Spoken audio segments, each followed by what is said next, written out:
So in today's video, I'll unbox, set up, and quickly test the Fanttik T1 cordless soldering iron. And if you're looking to buy one of these, I'll leave a link right below the video, so feel free to check that out. So I've got the box opened up. Let's see what's inside. I've got the user manual, and I also have 4 individually packed boxes. The first big box seems to have the base for the iron, and if you actually press this button up here, it pops open a little drawer with all your soldering tips inside, so you don't lose your soldering tips, and it slides back in and you can just press it in to lock it into place. Very smartly done. And next we have what appears to be a solder sucker, and the next box has a nice carrying case, 2 sets of tip cleaning sponges, a few pieces of silicone tubing, we have the USB-C charging cable, a pair of tweezers, and the actual bracket for the soldering iron, the bracket that mounts to the base. And last but not least, we have the soldering iron itself. Installing the iron mount onto the base is super easy. You've got 3 magnets on the bottom with 3 little stubs coming out of that mount, and they match with the stubs on the bottom, and it magnetically seats itself. And that's pretty much it. And it allows you to swivel the mount all the way around, which is super useful. And your foam tip cleaners sit inside this little circular slot here. As you can see here, there's 4 different soldering tips that are provided, and I'll show you how to install them. And to begin installing the tip, what I'm going to do is just unscrew this thumb screw on the front of the soldering iron. Unscrew it, turn it counterclockwise. You don't need to remove it all the way, just loosen it up. And then I'm going to insert the soldering iron with this end, which is the fine or narrow end, into that hole, push it and kind of swivel it till it locks into place and goes all the way in, and you can feel that it's in all the way. And then when you have it located, I'm just going to turn that to lock it into place. Just finger tight. It is now installed, and to power it on, I'm going to press and hold the power button till the power button illuminates. It turns red first, which indicates that it is heating up, and the flashlight or LED ring light on the front turns on. And once the tip heats up to the desired temperature, the LED around the power button turns green, letting you know that it is ready for use. And honestly, it took very little time to get to 390 degrees Fahrenheit. Now, adjusting the iron's temperature is pretty simple. You've got this knob on the back, and I'm going to turn it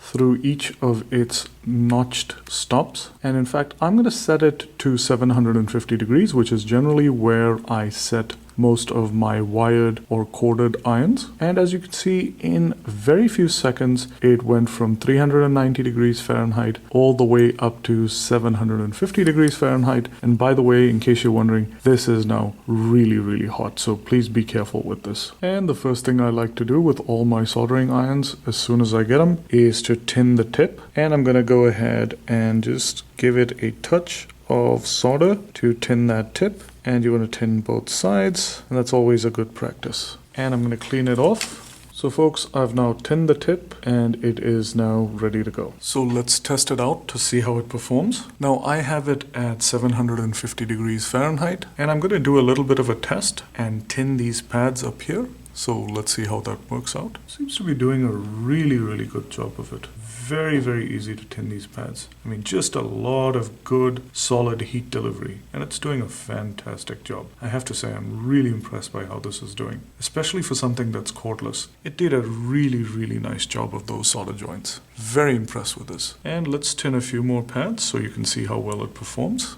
Folks, again, as you can see, it did a really good job of soldering those pads. I have to say, I am super impressed with this. Now, when you're done soldering or in between solder joints, you can always store your iron inside that stand, and it sits there very securely. And another safety feature that it has is that if it isn't moved around for about 15 seconds, it goes into kind of a sleep mode and stops heating up the iron, which is also super cool. Turning the iron off when you're done is super easy. Press and hold that power button down till it powers off. itself, and it can pretty much be charged from any device with USB-C access. So what are my overall thoughts about the Fanttik T1 Max? When I was looking at buying one of these for myself, I was kind of skeptical. I didn't know how much power a cordless iron would put out and how well it would perform. But I have to say, I am very, very pleasantly surprised. The T1 is very well built. It's very well engineered. It's very thoughtfully put together. There's a lot of really neat features that make it very unique and usable. And more importantly, what really impresses me is the sheer amount of power that it puts out, the sheer amount of heat that it puts out. And that is very rare for a cordless soldering iron. To have that consistent amount of power, to be able to do nice, clean solder joints, that is very, very rare in this market. Now, this isn't really going to replace my commercial corded soldering irons. However, when I have a situation where I can't really plug in a soldering iron, or I have a small job to tackle, when I'm on the go and I need something portable, this is definitely what I would carry with me. I'm very impressed with this. If you're looking to buy one of these, I'll leave a link right below the video, so feel free to check that out. If this video was helpful, please give it a big thumbs up,